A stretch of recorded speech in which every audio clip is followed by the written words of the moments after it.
Good morning, everyone. I'm hooking up my camper here to my car, and I'm going to show you how to not do it. So I'm going to lower this down as far as it'll go. So in my jack, it's down as far as it'll go. Then I'm going to lower this lever. Let's see. Sorry about the movement. Okay, so that's locked.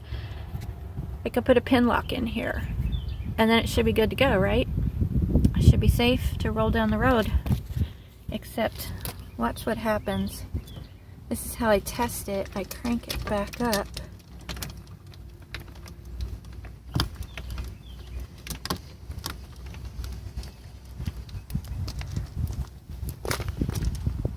I'm cranking over here. It's coming right up off the ball.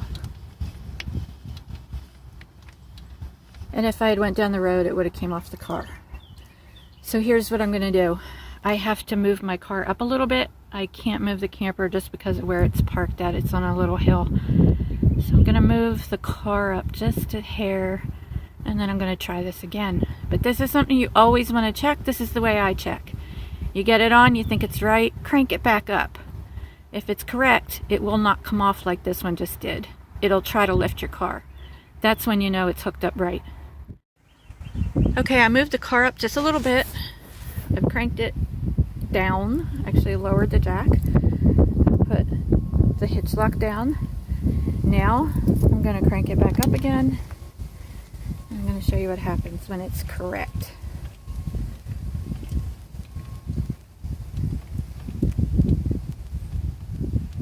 Sorry for the movement. I'm holding the phone with my hand.